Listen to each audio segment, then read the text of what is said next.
Assalamualaikum warahmatullahi wabarakatuh. Saya mahasiswa dari Universitas Teknologi Digital.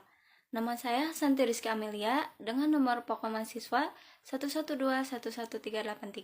Saya dari kelas A Manajemen. Video ini dibuat untuk memenuhi salah satu tugas dari mata kuliah Manajemen Barang dan Jasa. Materi yang akan saya bahas yaitu mengenai pengelolaan kontrak pengadaan, yang di dalamnya itu terdapat kontrak pengadaan, hak dan kewajiban para pihak, dan kemudian penyelesaian sengketa pengadaan. Poin yang pertama itu ada kontrak pengadaan. Sebelumnya apa sih kontrak pengadaan itu?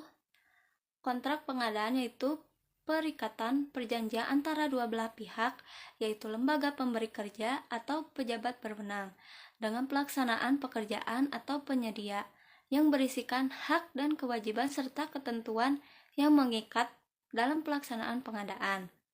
Kemudian, pejabat berwenang dan penyedia menandatangani fakta integritas sebelum menandatangani kontrak. Kemudian, pejabat berwenang dan penyedia menandatangani kontrak setelah pengesahan anggaran pengadaan. Kemudian, di dalam kontrak pengadaan yang pertama itu ada bentuk kontrak.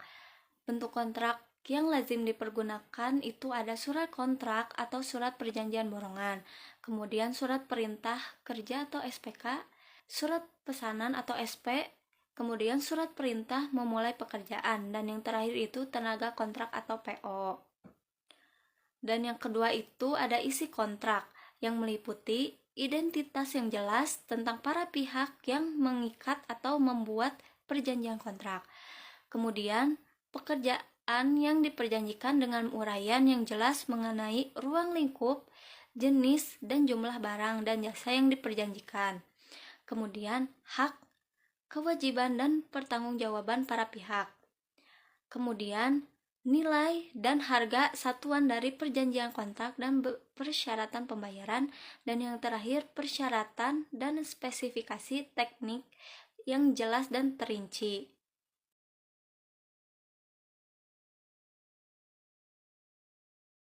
Dan di dalam sebuah kontrak juga memuat dokumen yang berkaitan dengan pelaksanaan kontrak. Itu ada perjanjian pekerjaan, gambar kontrak, perincian spesifikasi teknik, persyaratan umum, selanjutnya penjelasan umum, dan yang terakhir dokumen penawaran. Dan yang ketiga itu ada jenis kontrak pengadaan yang meliputi kontrak pengadaan berdasarkan cara pembayaran. Kemudian kontrak pengadaan berdasarkan pembebanan tahun anggaran. Kemudian yang ketiga, kontrak pengadaan berdasarkan sumber pendanaan. Kemudian kontrak pengadaan berdasarkan jenis pekerjaan, dan yang terakhir kontrak pengadaan berdasarkan sumber pendanaan. Poin yang selanjutnya itu ada pengertian jenis kontrak.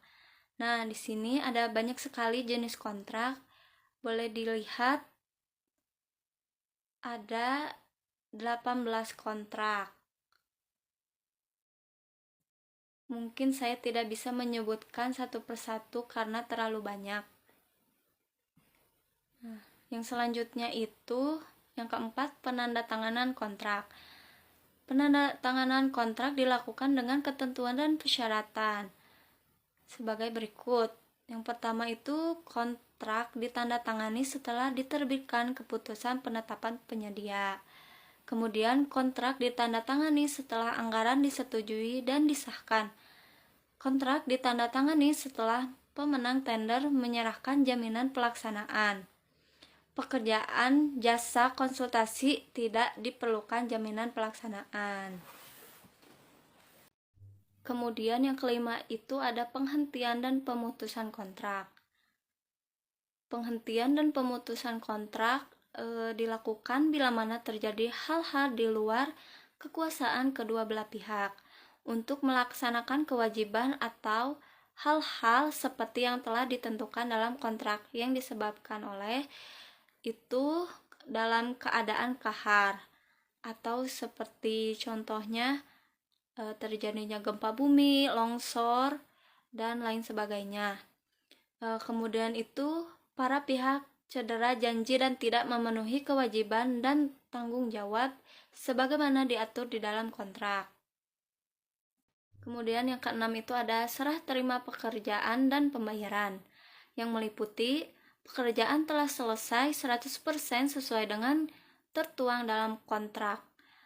Kemudian pengguna melakukan penilaian terhadap hasil pekerjaan yang diselesaikan.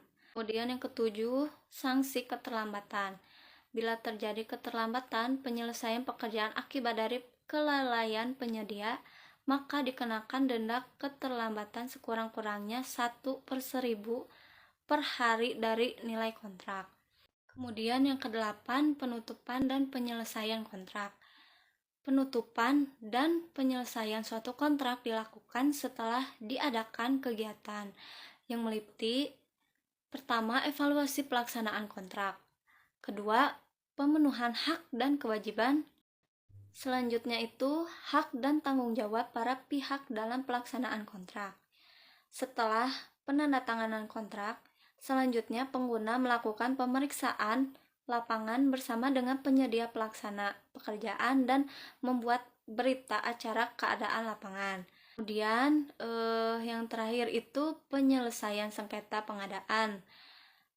Jadi pada dasarnya penyelesaian sengketa pengadaan didahului dengan diadakannya musyawarah untuk mufakat. Jika musyawarah mengalami kegagalan, maka dilakukan dengan cara arbitrase atau alternatif penyelesaian sengketa. Yang kemudian setelah kedua cara ini gagal, maka dilakukan penyelesaian sengketa secara ligitasi atau diselesaikan melalui proses pengadilan. Cukup sekian materi yang dapat saya paparkan. Mohon maaf apabila banyak kekurangannya. Wassalamualaikum warahmatullahi wabarakatuh.